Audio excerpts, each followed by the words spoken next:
ensure that if something were to happen, that they would be covered. Now we happen to have two players, probably going to be the first two picks of the NFL draft. Look at his knee. Deion Sanders has officially changed college football forever. I get on here a lot and talk to you about how he's really an old school coach who's trying to learn ways and evolve to make those things work in the modern age, and he finds a way to do it. Everybody's yarping and yapping and snapping about all these problems with bowl games and people not wanting to play them. Well, Deion Sanders went ahead and put out a record insurance policy on the biggest names for the NFL to avoid some situations, to avoid a Matt Corral situation or even a Jalen Smith situation, which we will talk about some infamous injuries that have happened in both seasons, kind of how they mess up the trajectory of some NFL careers. Not so much Matt Corral, but you get what I'm saying. I'm right into it. No more dillying nor dallying. Appreciate y'all watching these videos. If you like it, like it. If you don't like it, dislike it. Subscribe if you enjoy college football content. Let's get into it. No, I'm gonna let the man start it off. Yeah, Joe. Well, first and foremost, we're thankful, we're excited, we're elated to be here, and thank you all for attending as well. I wanted Rick to accompany me on this one because we have a tremendous announcement. Not just that we're not excited, we're overexcited to be here and to be welcomed, to be received with open arms as we have. But we want to talk about something that has not transpired in the last probably 5 to 10 years in college football, with your star players not opting out of the game. I made a statement that our players would play the game, and Rick felt compassionate and wanted to double down on that, and I'll kind of let him explain why, and then I'll jump back in. Well, appreciate that, Coach, and it's great to be in San Antonio and playing in the Alamo Bowl. We're excited about it. As Coach said, it was his idea, so let's be clear on that. It was his idea that we should get disability insurance for our student athletes for this game to ensure that they played if there was some kind of injury, that they'd be well taken care of. And so we worked together on that. We're excited about it. We think it's great that all of our players are playing in the game, and that's what all bowl games should be like. And we're excited to be back in San Antonio, and really looking forward to the week, and I'll let Coach take it from there. What that means is we have a multitude of players that are draftable, that they received the draft grade, and they have disability. They've had it all season long, and we wanted to ensure that if something were to happen, that they would be covered. Now we happen to have two players that are probably going to be the first two picks of the NFL draft. I think we all know who those two are. And they have received, I think, the highest number of coverage that has ever been covered in college football. That's correct. That far exceeds anyone has ever played this game of college football. So we're happy and excited. But that's a just wonderful thought process for this wonderful university that we are attending, and we're just thankful that Rick, as well as administration at CU, has put his money where his mouth is. Well, and let me just say one more thing, that it's really him. It was his idea. He felt it was important for our student athletes, to all of them, to play. He encouraged that. It's a testament to him getting out there in front of his guys and saying, we want you to play, and we did this because we want to make sure that these guys are covered. So we're excited about it, and it's going to be one heck of a game, and you're going to see everybody on our roster. So it's going to be a great game Saturday. Okay, so you get the long and the skinny of it, and kind of like Coach Ryan was alluding to it, this is record-breaking. This is history-breaking. This is setting the mold and creating a different standard for what it means to play college football. Look, a lot of people like to whine and complain about NIL changing and whatever. I don't like to whine. I just talk about the craziness, but I've always been pro-evolution, and this is what evolution is. Okay, so you're going to complain that people are sitting out in bowl games. Well, why are they sitting out of bowl games? Because they don't want to get injured. Because if they get injured and they can't make it to the NFL, if their draft stock gets messed up, there's nothing that the college can do except offer you some free workouts and let you come back in the gyms maybe to work out.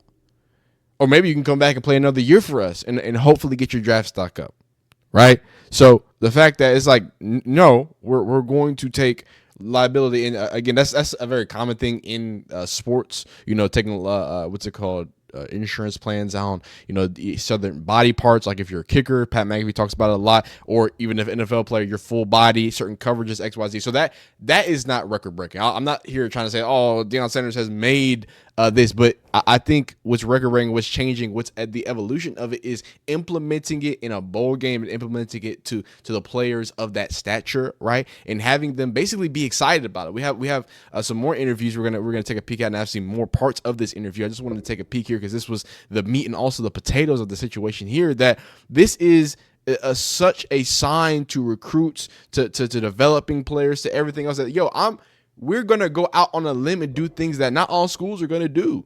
All schools can pay you NIL, all that. I don't know how many are doing this. Somebody please in the comments correct me. I know y'all will. I know you will. But at the bare minimum, the fact that you have 2 first-round picks, I don't know about first and second pick. I don't know how many people need a wide receiver at the second pick, but we'll see. We'll see. I'll be more happy to be wrong.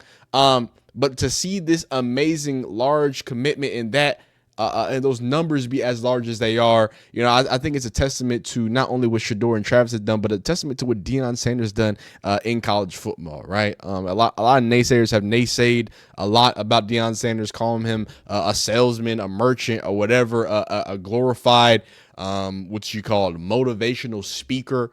You know what I mean? It's always felt disrespectful to me because it's, again, we're talking about Deion Sanders. We're talking about a dude who's, has a gold jacket or 2, okay? Who has a bust in the NFL Hall of Fame, who's been legendary and on Florida State campuses. So to think that somebody who was not molded by the old school of college football wouldn't actually give a dang about college football. Sorry, I don't want to cuss too much. I think this is him. I think that's what it is. This is what happens when someone plays it at this level and says, okay, so what we're not going to do is just say, well, I want old college football back.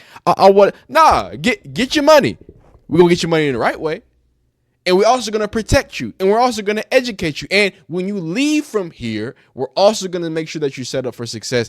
I don't know why or what reason people have to fake like they don't want, Colorado to be successful or Deion Sanders or whatever. But I'm sure they'll find new ways to hate. But this is remarkable. It's great. And the reason why it's so remarkable, right? The reason why it's so remarkable, we can go kind of in depth into the thing. Into the actual insurance policy here. But the reason why it's so impactful is for things like this. All these updates and injuries and opt-outs.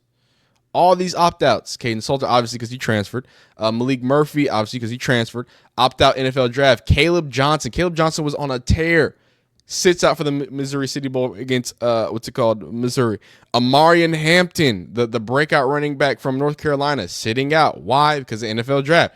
Eric Singleton Jr., well, he's transferring. Casey is transferring. Opt-out NFL draft. Luther Burton, one of their top players.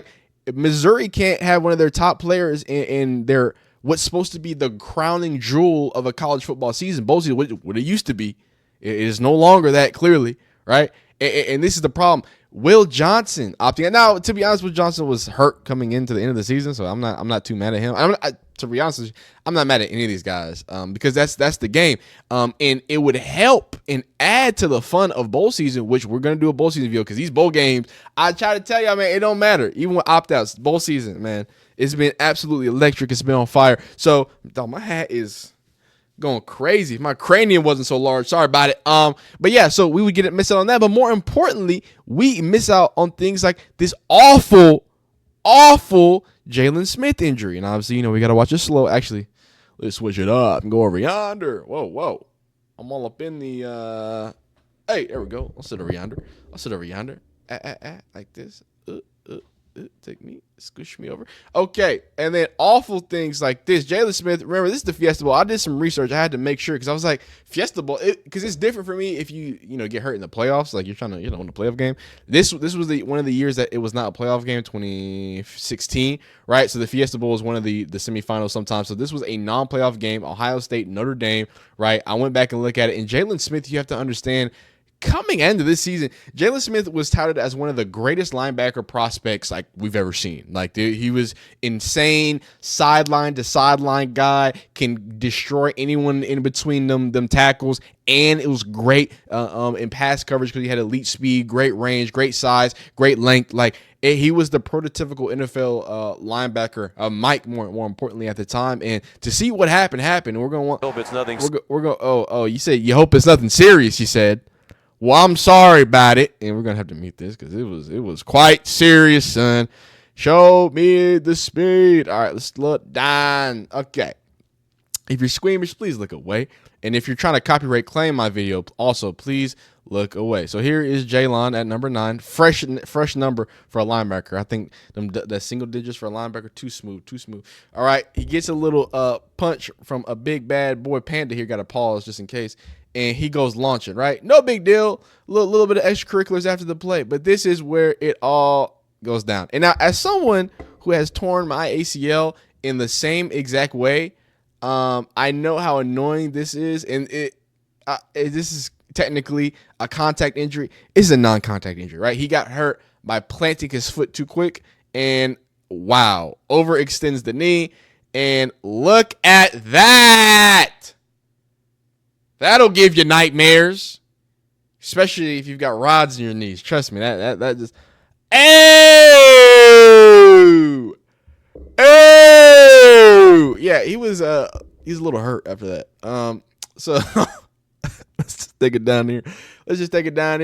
And his draft stock actually suffered from it. That was the biggest thing. Now I think he still went first or second round. Dallas Cowboys picked him up, and was a good linebacker. Limited by his leg, limited by his injury. That's probably why he didn't have a longer career, because he was a pretty darn good linebacker for the Cowboys for a second there. Is he still playing? Hold up. He might still be playing. Regardless, he is not the same impact player that he once was. That's what I would say, because Jalen Smith had some elite years there, and he still did great stuff for the Cowboys. Trying to remember if he's still in the league. I watch college football now, son. This is a college football. Who cares? Look at his knee. So what Deion Sanders is doing, I don't want you to think that, it's just Colorado, right? Who cares? I mean, I know it's big NFL players, but how does this matriculate down? Well, this is one of the main reasons why people like Christian McCaffrey started opting out. Yeah, y'all don't remember that. y'all forgot that Christian McCaffrey opted out of his bowl game at Stanford as well, after having, 2 historic, I think that first campaign was historic. Another great campaign in that 2016 season there. But it was because of things like this. And this is the same reason why Deion Sanders in Colorado getting these things and allowing the amazingness of bowl games, which I think needs to be highlighted, that needs to be stressed, that needs to be enjoyed if we're going to keep enjoying our game of college football. You also got to be prepared for this, because we also play, not me, son. The game is a dangerous game, and not even when they're just hitting each other. So shout out to Deion Sanders, shout out to Colorado for limiting that. I hope them boys get paid. Revolutionary stuff when it comes to college football. Again, not the first to ever happen, but definitely a very good precedent to set to hopefully bring. Hey, let's make bowl season great again, huh? How about it? Maba. All right, y'all be great. Appreciate y'all watching this video. Please leave a like if you like it, dislike if you don't like it. Subscribe for future college football content. We'll see you next time. Peace.